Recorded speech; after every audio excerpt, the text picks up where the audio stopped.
1995, and entered 1996 with a job that kept him busy once again. One Saturday night, while on his way home from work, he felt the engine making strange vibrations. It was the night before an anticipated snowstorm. He saw flashing lights in his rearview mirror, thinking it was an ambulance or paramedic. It turned out to be a cop driving an SUV trying to pull him over. He pulled over with the police officer approaching with his flashlight. "License, registration, and proof of insurance, please," he said. Ken gave him the paperwork. "You know why I pulled you over? You had your high beams on. It's a $94 fine to keep your high beams on here in PA." "Really?" Ken said. "Yes. You gotta keep those off from here?" "Of course. I see you live in Delaware. And I'll bet there's a fine for keeping them on there too," he added. He got belligerent, possibly due to frustrations he was having from all sorts of other factors that night. "Flip that handle real quick," he ordered Ken. "You see that blue light? You think of me the next time you have it on. Got it?" "Yes," Ken said before the cop let him go. While he was relieved that he didn't get a fine, he still had the issue of the strange behavior in the engine on the way home, all the way to the ramp off of I-495. It was right at this spot that the car's motor abruptly quit running. Ken tried to restart, but wasn't getting any response from the car. The ignition would not turn over. From Ken's standpoint, it couldn't have happened at a much worse time, as the snow, which was predicted, was about to fall any moment. Luckily, he had his cell phone handy, and could use it to reach his house, which was up the road just blocks away. Ken's brother Jake and sister Nancy headed out to give him a lift home. He had to leave the disabled Monte Carlo on the side of the road indefinitely. The heavy snow fell overnight as predicted this first full weekend in 1996. Ken learned in the morning that Joe, Amy's boyfriend, managed to contact a towing company to get his car back to the house, which Ken appreciated. The Philadelphia area would go on to record 30 inches of snow in their area that weekend.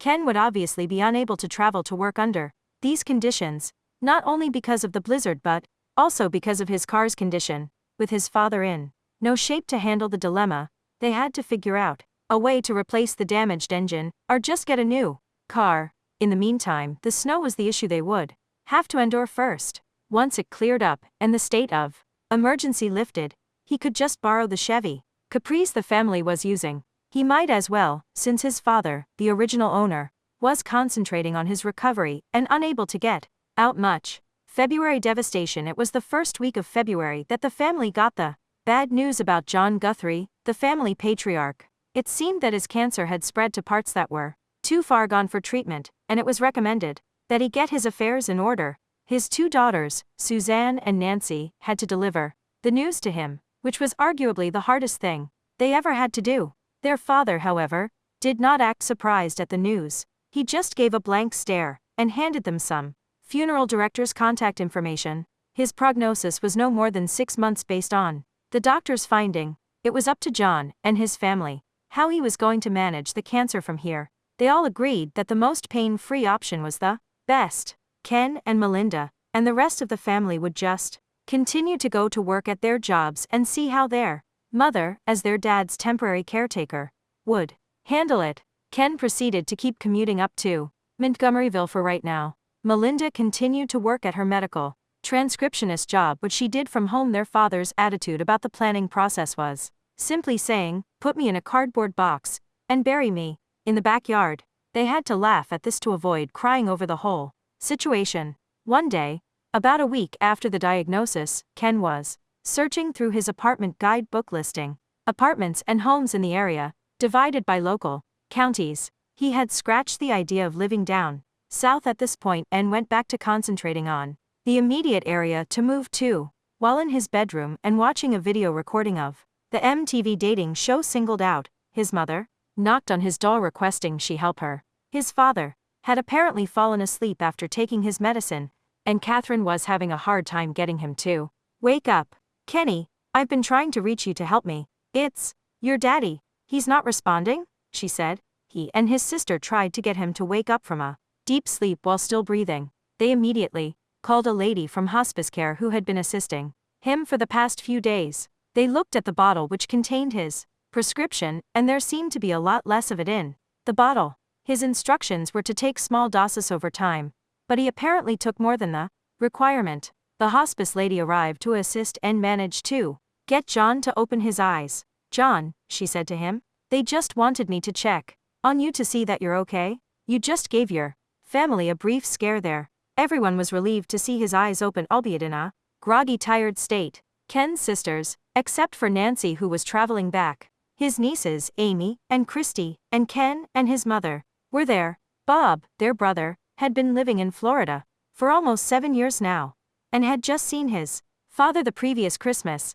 Jake and Jean were next door and headed over right away. As they waited for John to sleep off his medication, Ken simply headed out to catch a free movie, Black Sheep with Chris Farley and David Spade, with his employee pass, and then worked a night shift before coming home. When he arrived home that night, which was February 13th, he found that his father never did wake up and that more extended family was at the house trying to figure out what was wrong. John was showing signs of idiopathic hypersomnia as the family kept an ongoing vigil on his condition. At the same time, Ken noticed Mickey the cat acting strange, constantly staring off into a dark direction, where nobody was, across the kitchen toward the back entrance. Ken could also sense a cool breeze passing him which he couldn't explain. Nancy was still on her way by train, rushing to see if she could see her father while he was hanging on. Back in the bedroom, John was still in a deep coma-like state, bringing Catherine to tears. The hospice rep suggested that he may have been fighting too hard to hang on,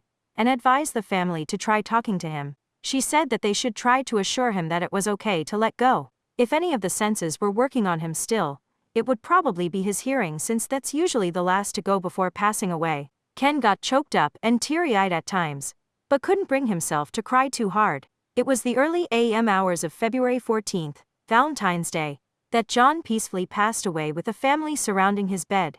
Nancy arrived a little later, and got to see him after he had died. She broke out and cried the hardest. The next morning, the family would have to spread the news. Ken sat back quietly to think and reflect on the situation. He remembered what the psychic had said the previous November, and considered her prediction quite remarkable. It happened to be a cold, snowy winter morning that day after all.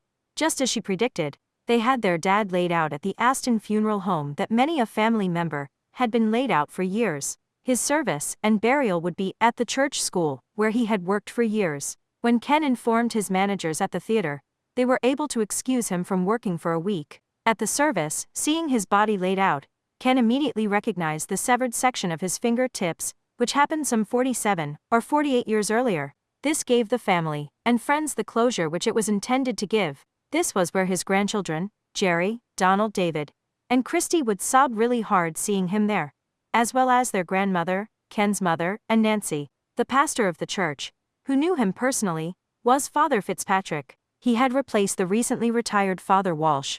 His eulogy emphasized how extraordinary it was how a simple life like John's could influence so many.